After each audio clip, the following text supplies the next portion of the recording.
One of the unfortunate things about the term popular music is that it doesn't encompass all of the music that is popular. Now, Anúna, Michael, has been running since 1987. Yes.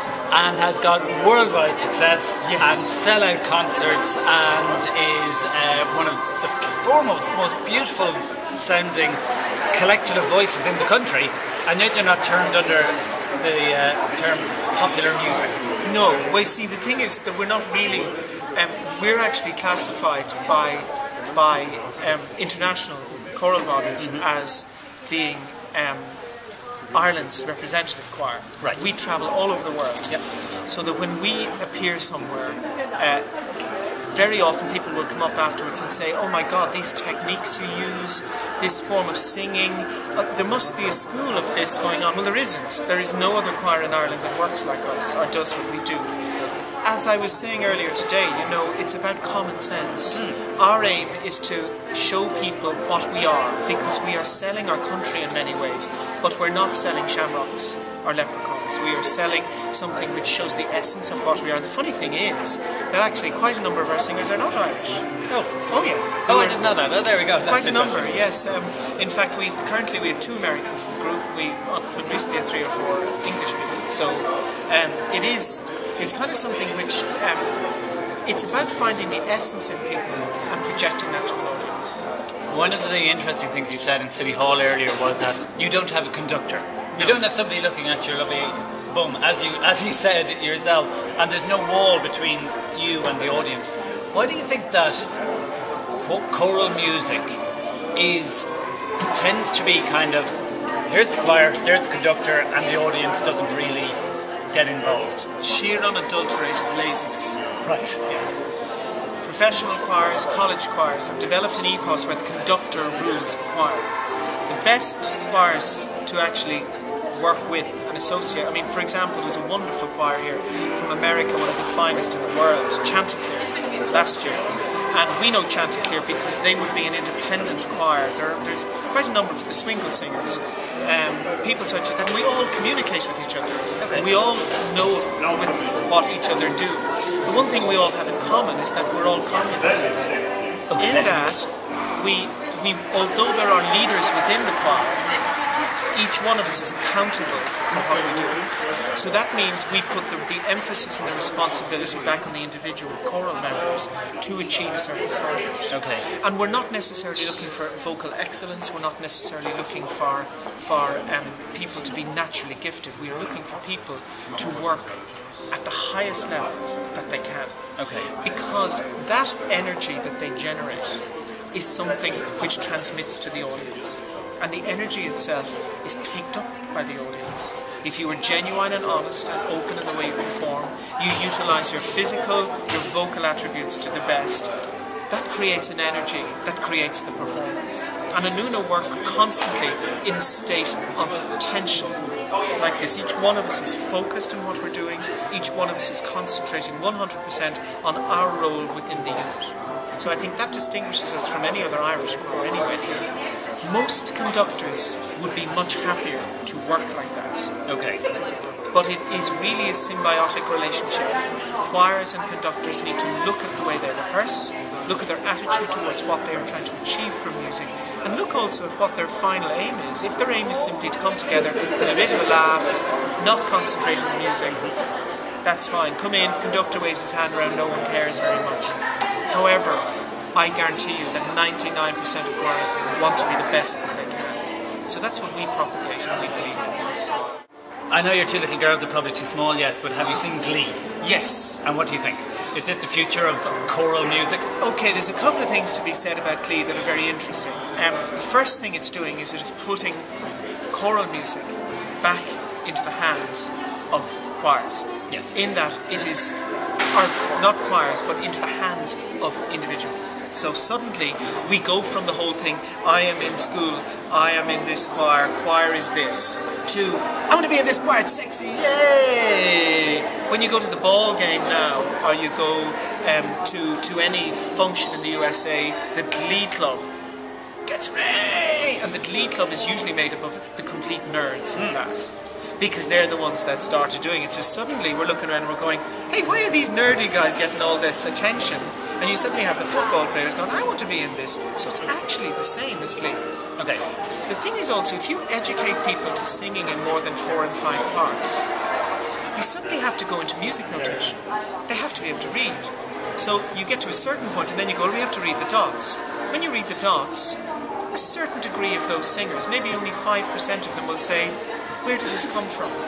And then somebody goes, okay, let's look at Eric Whittaker.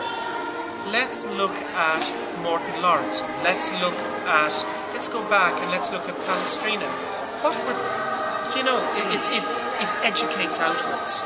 So despite the fact that they use horrendous amounts of auto-tune on the show, I think it's a wonderful thing because it makes choral singing sexy, and anything that does that is a brilliant thing. Anything. Tell me about the Cork. Oh, and all the sex is extremely good. So much sex. I wish I was only 5 years younger. Tell me about why the Cork Choral Festival is important. Well, it's the only time that choirs get a chance to get together.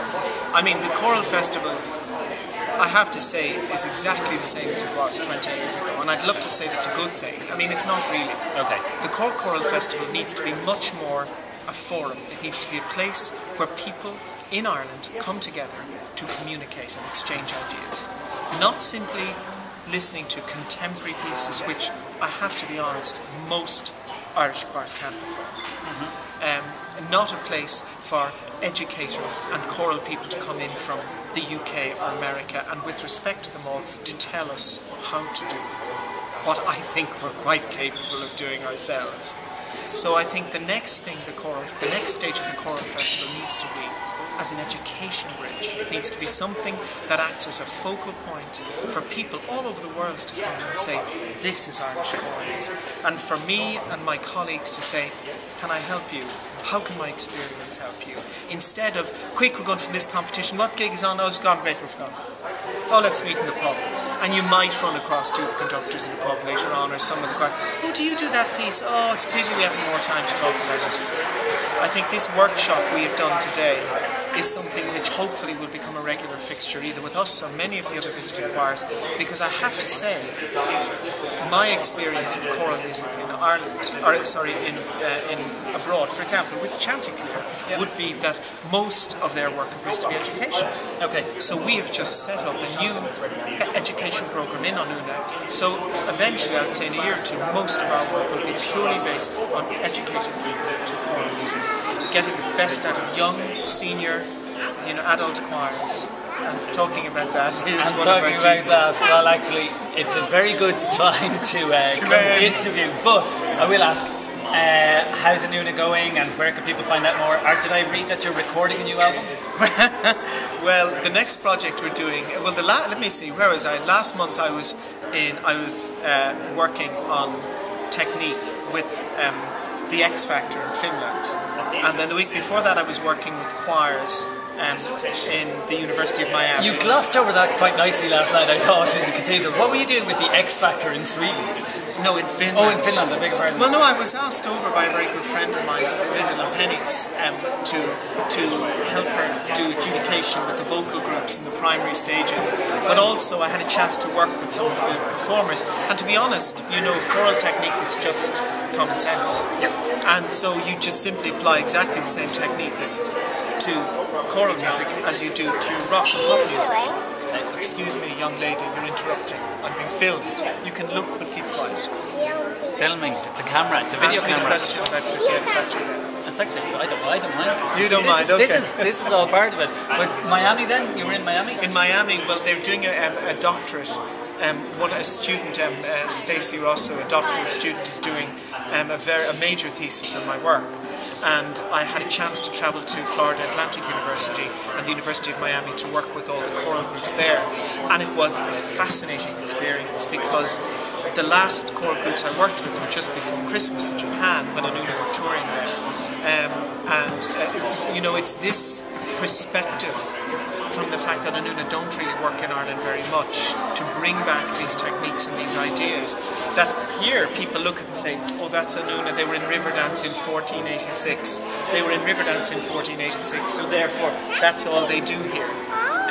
And to take these techniques and to apply them to general choral and vocal technique, you know, here in Ireland. And at the time we gave something back.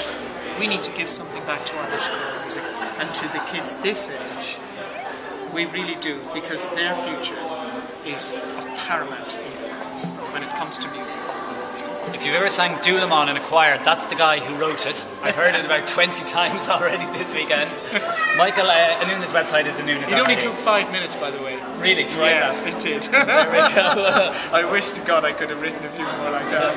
Anúna.ie. Anúna.ie. Thanks very much for your time, sir. Appreciate it. May I say also that if you have little ones, our next project is a DVD and a CD with the Wiggles, and those of you that are parents will know exactly who the Wiggles are. So, good day to you gang in Australia. We'll see you next month.